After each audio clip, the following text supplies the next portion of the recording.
Nyabo 1, 2, 3, 4, 5, 6, 7, 8, 9 baskets. Lanko bere for afọ. Elo chukwu emeka befiam. Government nwa nyere anyị aka. Anyị gbacha fama. Maka chukwu. Anyị ebu tomatoes gajere ya like Jos. Anyị jere na-ere tomato like Jos. Kpere ndị Hausa. Anyị ka ha tomato arụ. Ihe aka bụ ka Genesis. Ka gọọmenti pushutu anyị aka. Ọ ga-ahịa Abia steeti. Rutu Amaja.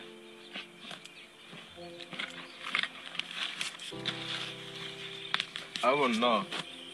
I'm a man. Yes, this is just a beginning. And we still have a long way to go.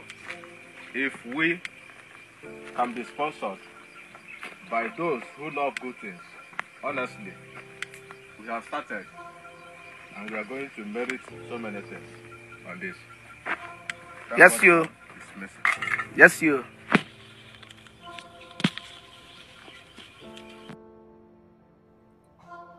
Ndị be anyị daalụnụ ife unu filife ahụ tomato oles nọ n'inwe ha anya onye ọna nwere anya mana tomato ka a na-egosi tomato ụfọdụ na-asị tomato Jos maka na eji tomato malụ Jos mana nke na-afụ anya abụghị na Jos Abia steeti inekwu anya ụfọdụ ha na-etuzi ọnụ sị na ha ya adachikwu Jos na ha ya enyebighị Jos ife ahụ na Igbo ga-esi mee ụfọdụ ya sị na tomato aha amị na Igbo adịghị fertile ndị be anyị n'Igbo dịkwa fertile afụgo m ndị na-akọ kukumba cabbage na lettuce na ndị ọzọ na Igbo afụgo m anaka na uju ọ bụghịkwa nke akọchalụ ma mgbe ha ya sị na mmadụ wufuru mmiri tomato obele tomato emeta ana tomato aha achọ ọfụma na tomato a nke akịta ị na-afụ Abia steeti ka o si ọtụtụ ife na-eto n'ala Igbo ịma bịa eburugodo ụzọ akọtọ ndị Igbo asị anyị nke anyị eto anaghị ha ana aja ọcha ọwụwa na aja ọcha mana ọ na-amị akwụ anyị kacha nwa akwụ nwaanyị na ọya mezi nri ọ gịnị mee na ọya mi nri a sịrị m kwuo ụfọdụ nsogbu anyị enwe ha na ebe a na-akọ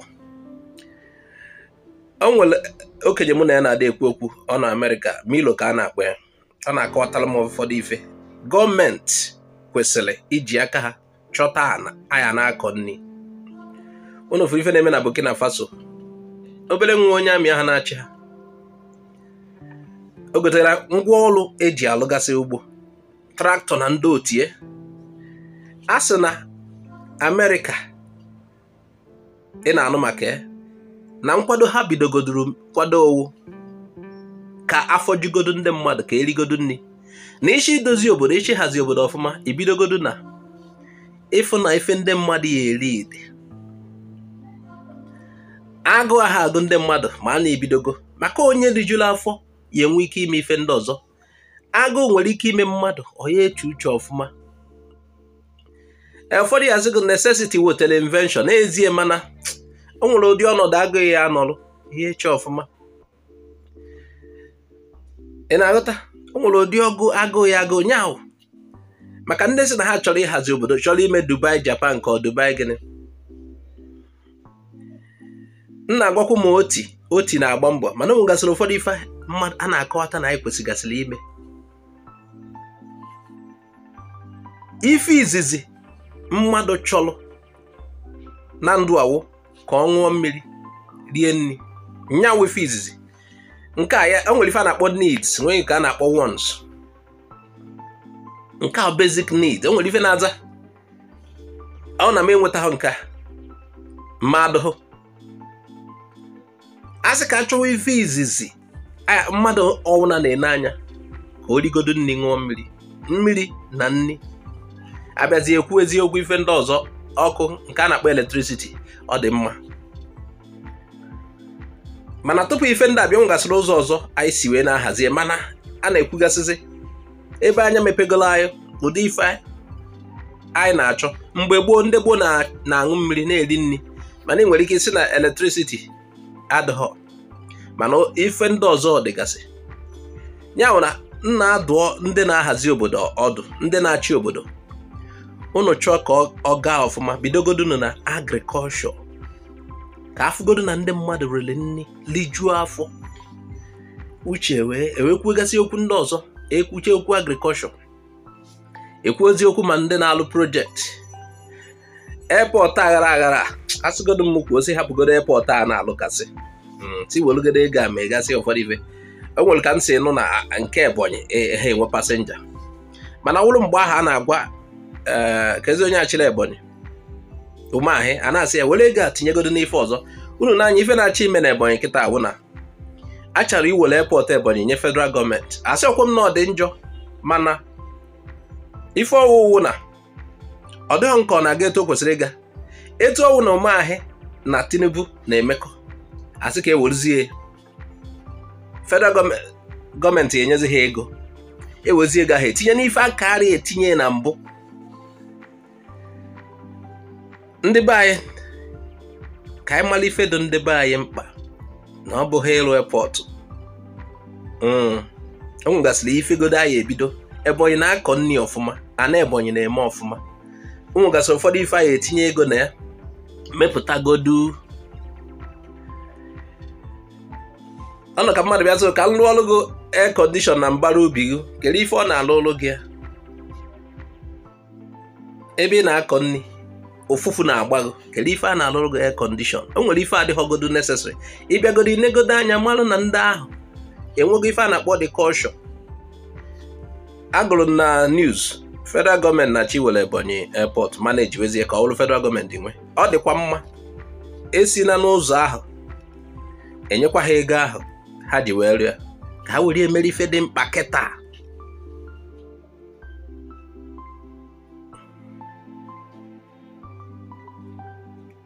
Nna agwa ndị na-achị anyị, o nwere ife oyibo na-asị first thing first, bidogodo na ya. Ụlọ ọmana na Abuja a na-ata ọka kwehi from January to December a na-ata ọka. Kedu ife merie? Enweghị season na mmiri dị ha ana. Mmiri eji na-agbanye ebe ahụ. O nwere ife ndị ugwu na-eme mgbe anyị nọ ugwu Awụsa Jos. O nwere ife ndị ugwu na-ada eme. Abịa ịma ife eji apọmpụ mmiri. Abịa werie ife adị ka ife ndị a na-ebu nsị ji ebu nsị. Enwere a na-eji ya, mana ọ na-enwe generator a na-adọ ya ka okike. A na-eji etinye na ụmụ mmiri a na-akpọ rafi, ụmụ obelebele mmiri anọgasị n'akụkụ.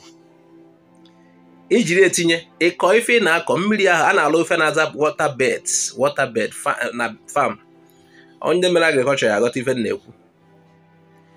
Emeye ebe ọwụna kwehi na mmiri ahụ na-adị, anyị eji mmiri ahụ na-agba ife akọrọ akọ mmiri ka ọ na-anata mmiri. Ọ bụrụ sọ na mgbe udu mmiri ka eji akọ nri, mana ịghọta ka esi eme. O nwegasịrị ọtụtụ ife gbasara agrikọlshọ ma enwe ike ịkọwa maka ahụ akụkụ mma ọfụma, mana o nwegasịrị ife nwere ike ikwukwa. A na-akọwa ka ndị be anyị tinyegodo aka na agrikọlshọ. Unu n'anya ụfụ na ndị a na-eme ife tomato a na-asị na enye ha sọpọt. Negodo ife fụrụ ebe ahụ nkata ite naanị tomato juru. Nya ka m na-afụ ebe ahụ. N'ala Igbo ka nke ahụ merụ, ọ bụrụ n'ugwu Awụsa. Ebe ya na-afụba ụdị ife ahụ mbụ ije na Jos. Ụmụ ebe a gasị. Mana nke ahụ na be anyị. Ife njikwa ekwukwu maka ife a na-asị GM gịnị na-agbasa ka eje na-eme isi nri, misie kemikal na labụ bịa na-ebute ka anyị na-eri.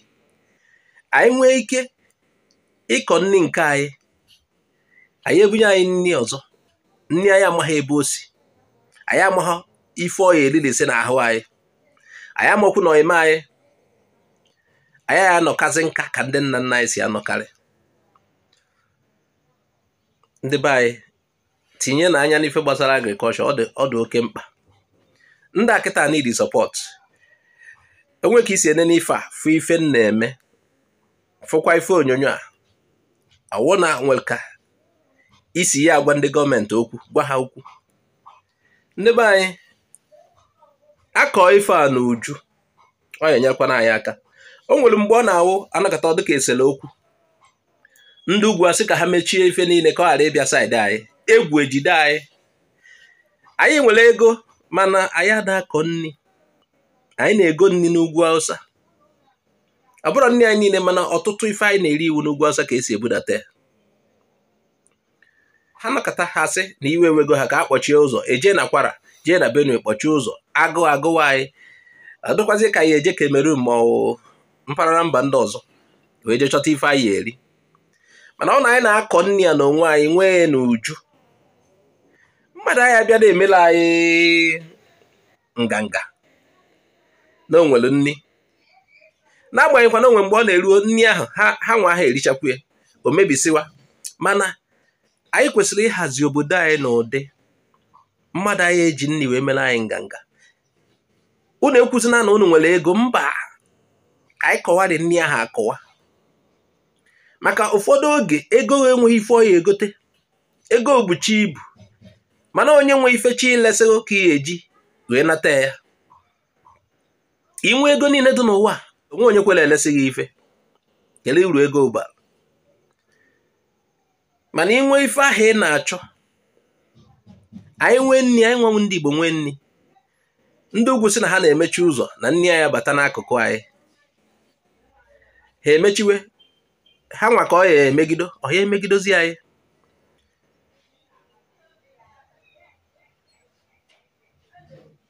Ndị be anyị ka anyị gbado n'anya, ụnụ na-afụ n'ife na-eme n'ugwu Hausa, ma ndị a na-akpọ ndị terrorist killer herdsmen.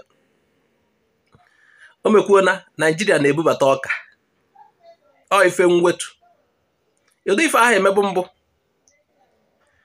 ebudata nke a na-akpọ GM gịnị nwa, maka oye ife ha na-achọ, ndị na-eme GM ife na-achọ ka o ruo mgbe anyị ayọwazie ha ayọwa, ọ wụrụ ha ka nne dị n'aka. Ndị be anyị ụlọ ekwe ka o mee mba nọ,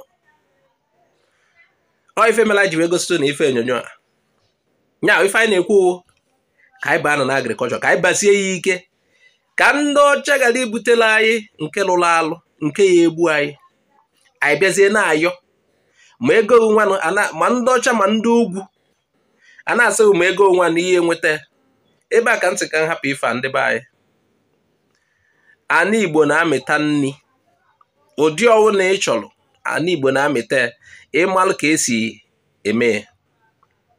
Ngwanụ gbasaa n'ozi a, ị sọskraịbụ go, ngwa kụọrọ m aka na sọskraịb bọtịn.